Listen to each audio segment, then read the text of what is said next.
오늘은 예수님이 주시는 사명을 확인하라. 예수님이 주시는 사명을 확인하라. 이런 제목으로 말씀을 상고합니다. 지금까지 우리가 예수님이 부활하신 모습을 제자들에게 9차례나 나타나서 보여주시면서 또 이제 사명을 부여해 주시고 승천하셨습니다. 그런데 요 대목, 지금 요한복음 21장 15절부터 24절의 내용도 예수님이 부활하셔서 7 제자에게 사명 주시는 말씀인데, 특별히 이제 베드로에게 초점을 맞춰서 사명을 주시는 거예요. 다른 본문은 이렇게 다수를 향해서 전체적으로 모든 족속에게 복음 전하라, 천하 만민에게 복음 전하라, 이런 식으로 말씀했는데, 오늘 요 본문은 개인 한 사람을 딱 지목해서 지금 사명 주시는 말씀이거든요. 왜 그럴까? 우리가 생각을 해보면 역시 어느 시대나 어느 공동체나 이끌어가는 리더가 꼭 있는 거예요. 그래서 구약 시대에도 아브라함을 선택하면서부터 이제 그 이삭과 야곱, 그리고 12지파, 그래서 이스라엘 선민이 있었잖아요. 거기에 반드시 리더를 보내셨어요. 그래서 모세 시대 모세가 리더였고, 다윗 시대 다윗이 리더였어요. 그런 훌륭한 사람 때문에 그 시대가 살아났거든요. 지금 이제 예수님이 복음 시대를 여시고 예수님은 하늘로 올라가시는데, 이 일을 누가 할 거냐? 그 대표자를 베드로로 뽑은 거예요. 그리고 이제 뒤에 바울을 뽑아서, 베드로는 국내 선교, 말하자면 이스라엘 선민을 구원하고, 사도 바울은 이방인을 구원하도록 이렇게 양쪽 지도자 세운 거예요. 그래서 오늘 이제 이 복음서가 마감되는 가운데 베드로에게 이렇게 사명을 부여해 주시면서 그 사명을 조금 더 확실하게 베드로가 마음에 새기도록 이렇게 하시는 걸 볼 수가 있어요. 우리가 다 사명을 받았습니다. 저도 사명 받았고 여러분도 사명 받았는데, 사명은 지극히 예수님이 우리 개인마다 주시는 사명이 있거든요. 우리 공동체 전체가 아니라 우리 개개인에게 주시는 사명, 그걸 우리가 확인해야 돼요.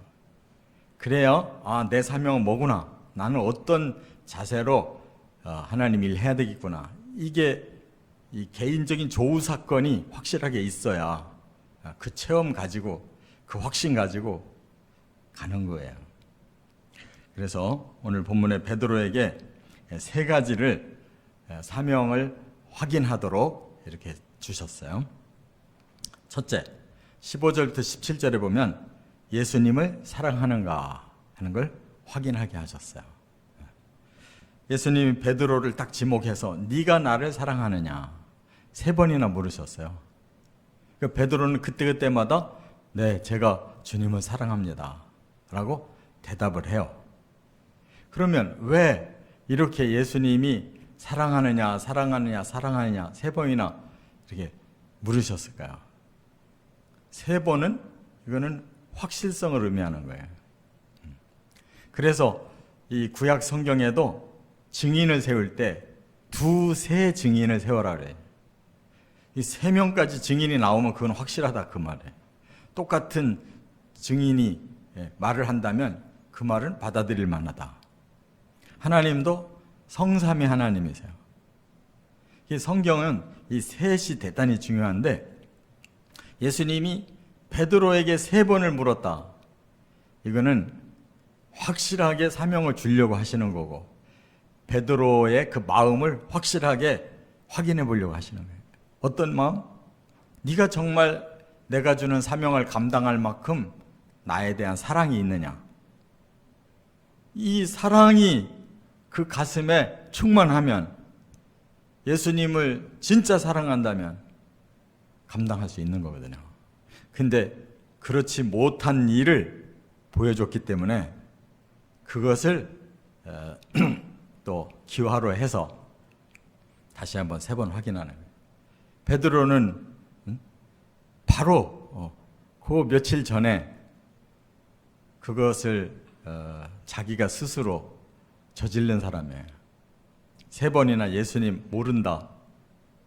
나중에 저주까지 하면서 자기 살으려고 도망갔거든요. 그런 사람이 어떻게 사명 감당하겠어요? 그 상태로는 안 되지. 그러니까 다시 묻는 거예요. 네가 나를 사랑하느냐?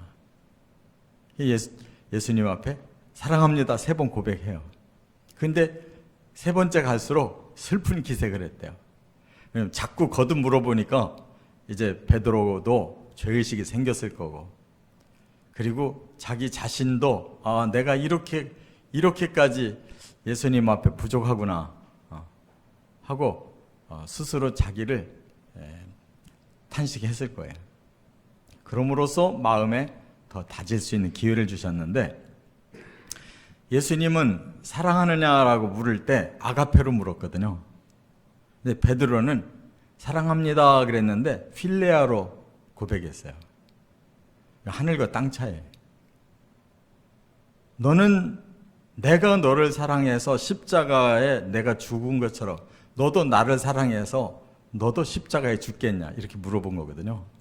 그런 아가페의 사랑을 너는 나에게 보여줄 수 있냐라고 물었는데 베드로는 아직 준비가 안 된 사람이에요. 예수님하고 3년 4개월 공생애를 같이 한 같은 동료로서 주님을 저도 굉장히 사랑합니다. 그 정도만 한 거예요. 2번째 예수님 또 아가페로 물어봤는데 베드로가 또 휠레아로 대답을 해요. 그래서 예수님이 그 사람의 마음을 이미 알았어요. 그래서 3번째는 휠레아로 물어봐요. 아예 차원을 낮춰서 네가 그렇다면 정말 나와의 우정은 진짜 사랑이냐? 그러니까 슬픈 기색을 띈 거예요. 그리고 끝까지 휠레아로 사랑합니다로 대답했어요. 이 상태로는 십자가 못 져요. 또 도망가는 거예요. 그럼 어떻게 베드로가 변화됐느냐? 성령을 받고 자기 자신이 이제 그 새로운 교회의 리더가 되어 있다는 사실을 깨닫는 거예요. 그래서 바로 성령 받고 최초로 사역한 사람이 베드로예요.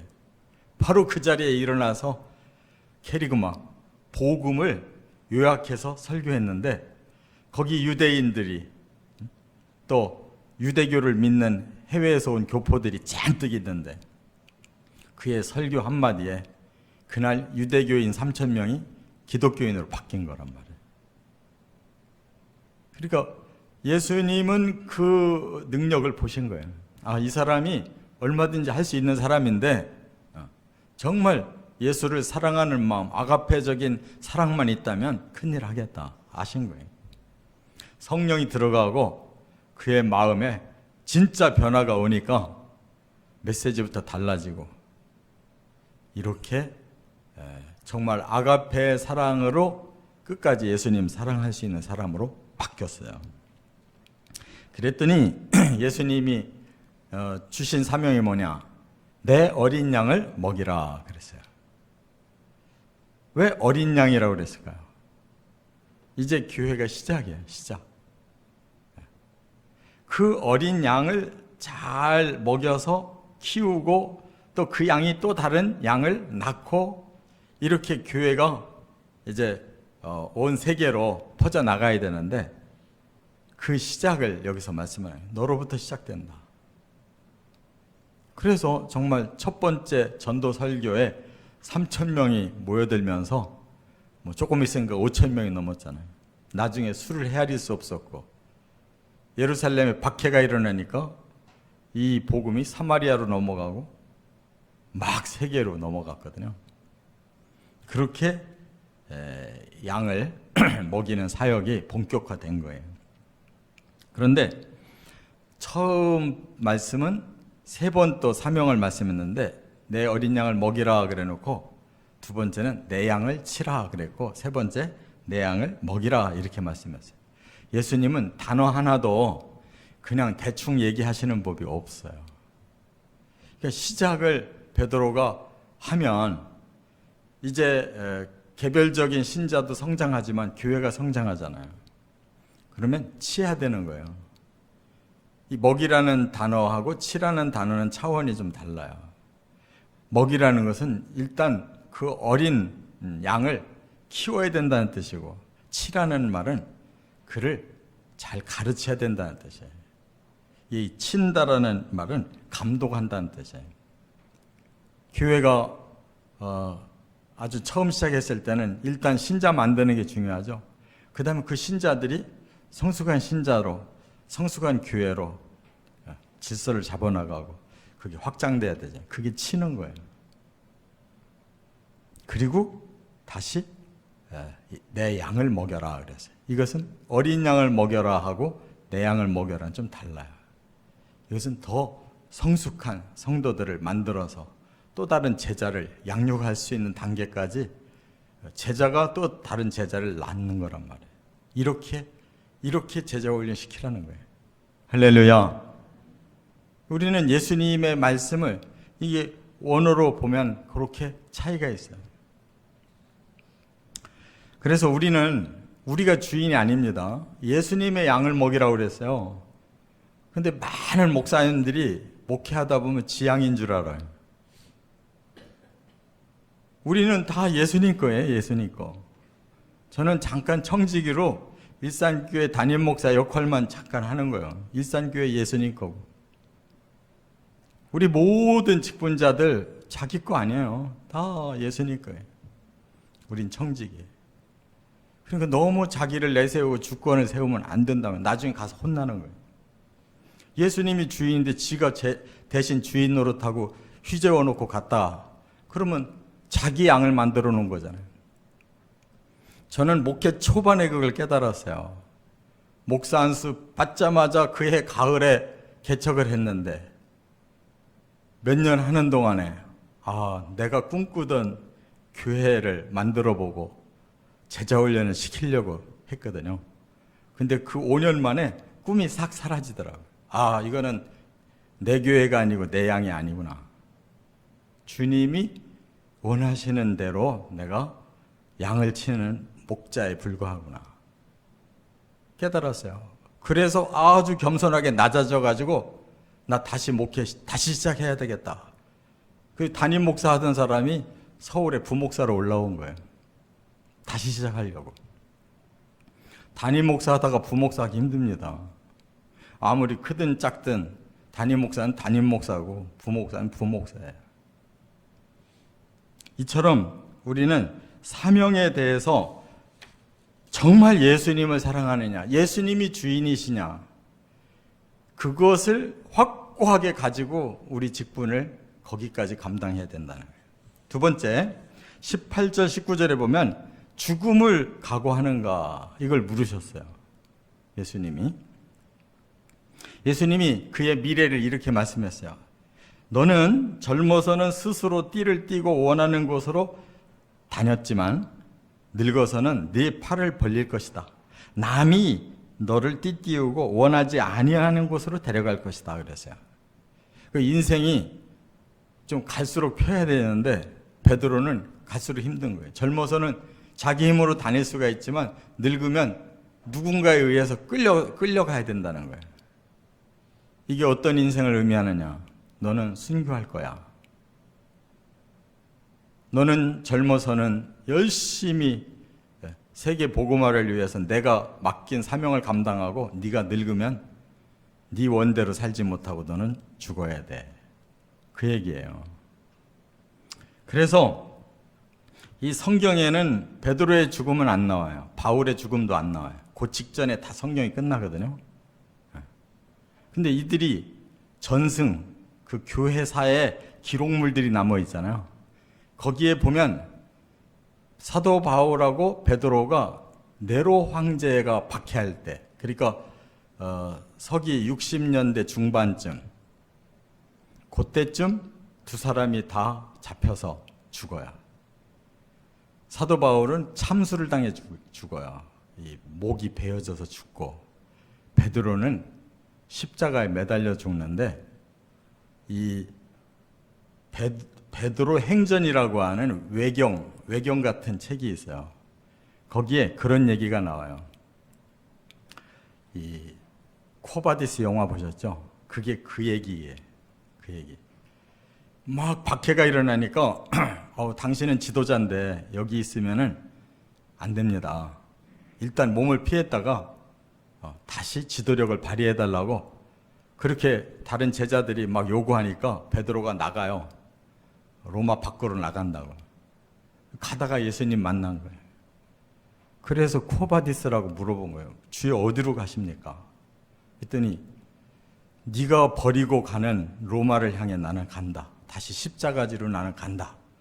그 말을 베드로가 듣고 다시 돌이켰다는 거예요. 그래가지고 십자가에 달렸는데 우리 예수님이 달린 것처럼 달리기도 저는 송구합니다. 그래서 거꾸로 매달려 죽겠다고 자원해서 그렇게 죽었다는 거예요. 그것이 베드로의 행전에 그 내용이 나오는 거예요.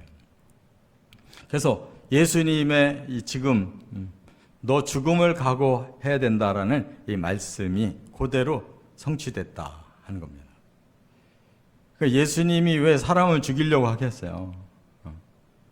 한 알의 밀알이 땅에 떨어져야 많은 열매 맺기 때문에 예수님의 십자가가 그러했듯이 하나님의 사명자가 그러해야 더 많은 사람 살릴 수 있다는 뜻이죠. 희생이 필요하다. 세 번째, 20절부터 24절에 보면 자신의 역할에 충실한가. 각자의 역할이 있어요. 사명은 모두가 똑같질 않아요. 여기 보니까 베드로가 갑자기 옆에 있는 사도 요한이 궁금해졌어요. 자기에게는 그런 말씀을 하셨는데 저 요한에게는 뭐라고 말씀하실까 궁금한 거예요. 저 사람은 어떻게 되겠습니까? 라고 물어봤어요. 사도 요한에게. 왜냐하면 두 사람이 쌍벽을 이루는 관계거든. 그랬더니 예수님이 이렇게 말씀했어요. 내가 올 때까지, 내가 재림할 때까지 그 사람을 머물게 하고자 할지라도 그게 너와 무슨 상관이냐. 내가 너에게는 너의 일을, 저 요한에게는 요한에게 해야 될 일을 맡길 뿐인데 너 저 사람 일에 상관하지 마. 그런 거예요. 그래가지고 이 말이 잘못 퍼져나가서 사도 요한은 안 죽는단다. 사실 제일 늦게 죽었어요.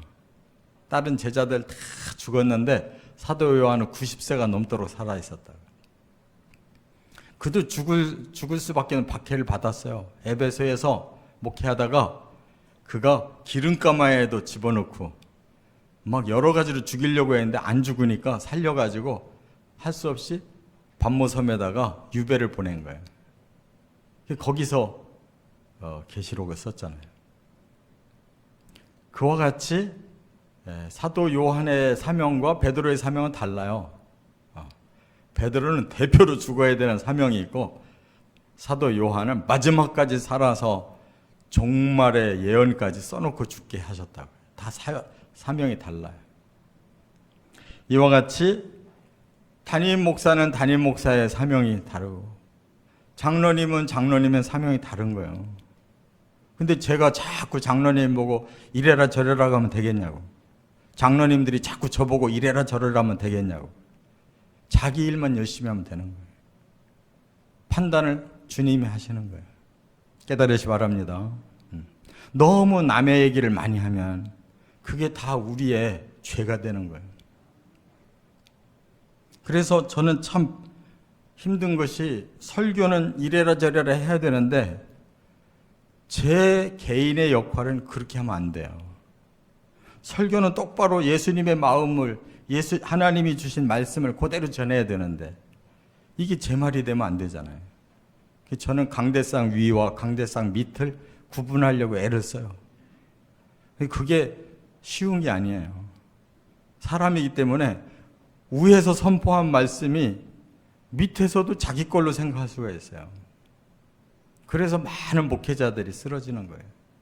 시간이 가면 교만해지고 시간이 가면 엉뚱한 짓 하고 그걸 계속 치지 않으면 말씀을 전할 수가 없어요. 우리 모두도 다 똑같아요. 사명이. 목사로부터 모든 성도가 똑같은 하나님 앞에 개별적인 사명이 다 있는 거예요. 그거 물으시는 거라고요. 오늘 베드로를 지목해서 하신 이 사명의 문제, 우리 모두에게 주어져 있다는 걸 꼭 깨달으시고 잘 감당하시기를 주의 이름으로 축원합니다.